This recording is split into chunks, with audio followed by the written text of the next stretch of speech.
Okay, transformers. What are transformers? Have you ever seen a transformer? Yes, you have. Transformers are everywhere around us. Your mobile phone charger, your laptop charger, they all have transformers inside them. Right? So, very important chapter, and this is relatively one of the easier chapters of electromagnetism. So let's start by understanding what does the transformer do. A transformer is used to change the alternating voltage. How? Let us understand this statement with the help of this picture that you see here. Right? A typical power station generator produces alternating voltage of about 25,000 volts. So in this picture you see a power station. Power stations are usually located outside the city, remotely. They produce electricity, right? This electricity which is produced in the power station are produced at a potential difference of 25,000 volts, which is a very high voltage, right? And the alternating voltage of the cable from the power station is typically 132,000 volts. So the voltage when it arrives in these wires, which these wires carry the electricity all the way from the power station to the city, to our homes, to the villages, to the factories, to the offices. So the potential difference here is 132,000 volts. If you see, the potential difference is different, right? The potential difference has gone up. The voltage has gone up. And the main output voltage of our homes and offices is 320 volts. So in the plug points that you see around in your house, the main voltage that you get in your homes and offices is 230 volts. So these are our homes and offices. The potential difference or the voltage that you get in your homes is just 230 volts. And if you see, the voltage which is supplied to the factories, light industries, different kind of industries is also different. So voltage is different at different point, right? And the voltage which is required to charge your mobile phone is also much lower than what is supplied to your homes. It is much lower than 230 volts. So there is different voltage at different points. So what is the purpose of the transformer? A transformer is used to change the alternating voltage. The transformers present here in between, they are doing the job of changing the voltage from one particular level to another level. Right? So what is there inside the transformer and how it works? Right? So that's how a transformer looks like on the inside. It is usually an iron core which is rectangular in shape. So a piece of iron which is rectangular in shape, right? The transformer has two coils of insulated wire. If you see, there are two coils wrapped around on two of its opposite arms, right? And the two coils are referred to as the primary coil and the secondary coil, right? And if you pay attention here, the primary coil is connected to our AC generator. So our AC power supply is attached to the primary coil. There is no power supply. You get the output at the secondary coil, right? So if you have any electrical equipment that you want to connect to, you can connect at the secondary coil. The primary coil is connected to a AC supply. The alternating current in the primary coil produces alternating magnetic field. So let us focus on the first arm here. So what kind of a current is going as an input here? It is our alternating current. If you remember the first chapter that we learned on electromagnetism, we learned that whenever there is a current in a conductor, a magnetic field is produced around it. The same thing is happening here. You have a conductor, you have a wire, the current is flowing in this wire, so magnetic field is produced in this region. But the current is not a simple current, it is an alternating current. An alternating current is something like this. The alternating current has a magnitude which goes up, down to 0, reverses the direction, comes to 0, reverses the direction again. So alternating current does not have a constant magnitude. It keeps changing its magnitude. It also keeps changing or reversing its direction. As a result, the magnetic field which is produced in this zone, there is a magnetic field created here. This magnetic field is also not a stationary kind of a magnetic field like that of a bar magnet. A bar magnet has a simple stationary magnetic field, right? But the scenario here is that the current which is creating the magnetic field here is itself a varying alternating current. So the magnetic field in this region is also a varying alternating magnetic field. The magnetic field which is present in this zone is a alternating magnetic field. What happens as a result? Last point, very important to understand. Point number 4. The line of alternating magnetic field passes through the secondary coil. So these alternating magnetic field which are present here, it also crosses the secondary coil.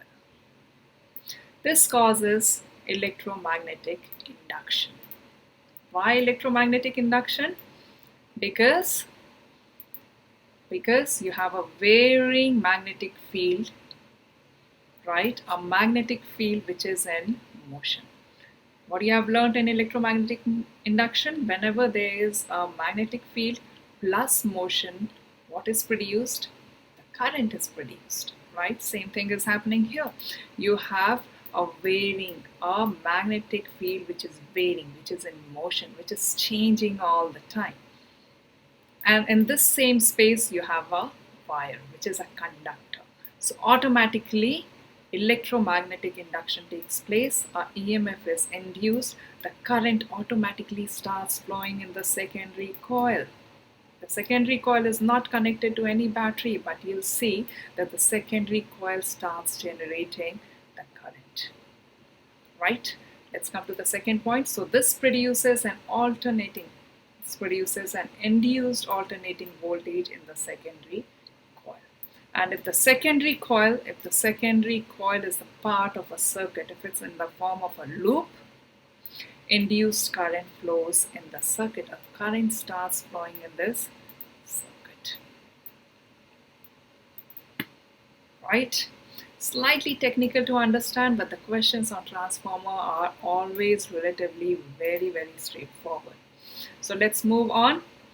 So some notes for the students. What if a constant voltage, what if the voltage here is not AC, but if it is a direct current, right? What if a constant voltage or a direct current is supplied to the primary coil? Think about it. So what if the input supply is a direct current? What happens at the secondary coil? Think about it. You can pause the video for a while, think about it, come back and play the video. So this is what happens. There being no electromagnetic induction, there be a magnetic field still produced in this region, but the magnetic field which is produced is a constant, static magnetic field. It will not produce any electromagnetic induction. No voltage is induced in the secondary coil. The transformer will not work. Transformer always works with an alternating input power supply at the primary coil. So this is a very basic understanding that you should have. Now there are two types of transformer: step down transformer and step up transformer. Easy to understand the differences. These are the pictures. This is your step down and this is your step up transformer. Look carefully. In step down, the number of the secondary turn is less than the number of primary turn, and vice versa in step up transformer.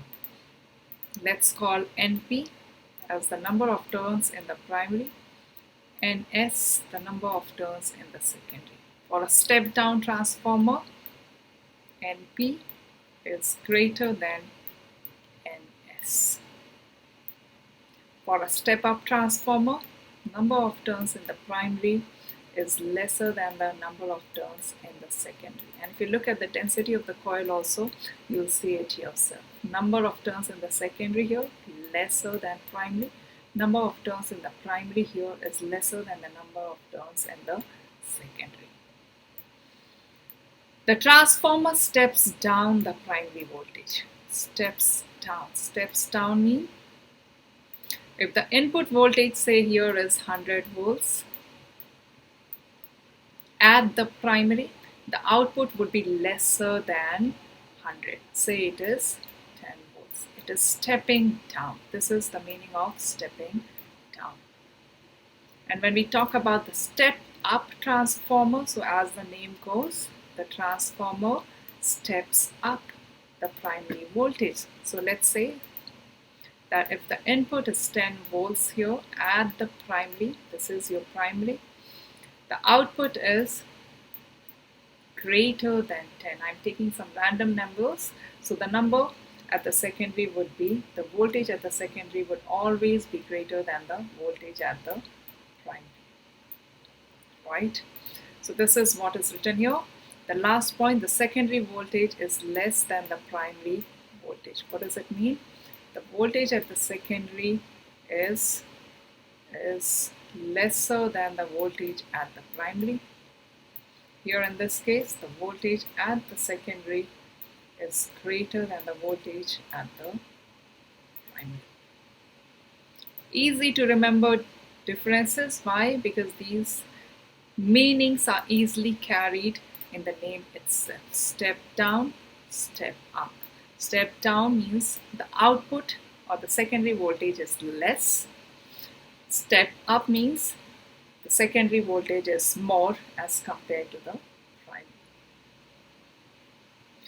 The transformer equation. Very easy equation. It says that the voltage across the primary over the voltage across the secondary is equal to the number of turns in the primary over the number of turns in the secondary. Or in simple terms, voltage across primary over voltage across secondary is equal to number of turns in the primary over number of turns in secondary. Easy to remember equation. As I said, this chapter is quite an easy and straightforward chapter. You will not find it difficult. Even the questions on this chapter are relatively very easy. Another equation for transformer, it comes from the transformer efficiency. If we say that the transformer is 100% efficient, 100% efficiency means the input power is same as the output power, or the input energy is same as the output energy, right? So input is what? It is the electrical power in the primary coil. And what is the output? Electrical power in the secondary coil. And what is the equation of the power? The equation for the power, if you remember from the chapter on electricity, is voltage times current, right? So therefore, if there is 100% efficiency in the transformer, then the power in the primary would be voltage in the primary multiplied by the current in the primary.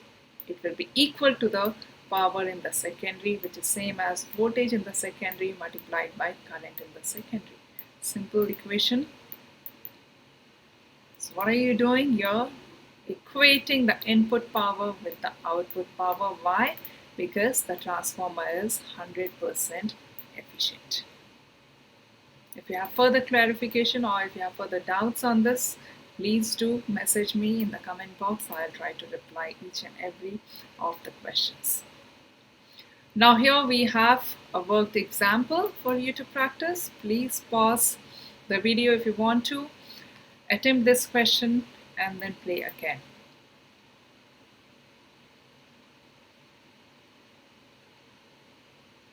Alright, so what is this question?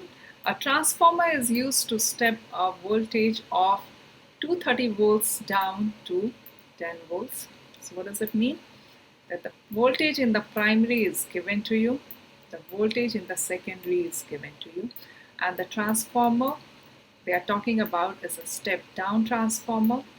The voltage in the primary is given 230 volts. The voltage in the secondary is given as 10 volts. The coil, the number of turns in the secondary coil is 60. Calculate the number of turns in the primary. Straightforward application of the formula, and you should get your answer.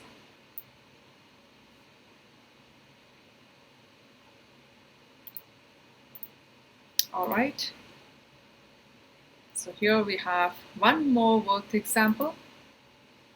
Pause the video, take a bet to solve this question, and then come back, play the video again. So how do we solve this question? Let's solve this question. So you have a 120 volts, 60 volts lamp which lights normally when it is connected to the secondary coil of a transformer. Let's make the transformer. Let's depict and understand what is happening here. So you have the secondary coil. With the secondary coil is connected a lamp, right? You have connected a lamp. This is your bulb, right? It is a 60 watts 120 volts lamp, and it is working normally. Normally means that the potential difference across the secondary is 120 volts. The lamp is working normally, that means it is working at its full potential, right? And a 10 volts power supply is connected to the primary coil. So you have your primary coil which is connected to 10 volts. So voltage in the primary is also given to you, which is 10 volts, right? The transformer is 100% efficient. Calculate the primary current. Calculate the primary current. So if the transformer is 100% efficient, then the power which goes input should be equal to the power which comes as output. Input power should be equal to the output power. What is the input power? Voltage in the primary multiplied by the current in the primary being equal to the voltage in the secondary, current in the secondary. Right? You are given the value of voltage in the primary, 10. Current in the primary is something that you have to find. Voltage in the secondary is 120. The current in the secondary, sorry, you don't need to do all these things. The output power is directly given to you. 60 watts. That's the power of your lamp. So straight away you'll get the input or the primary current as 6 amperes. Right?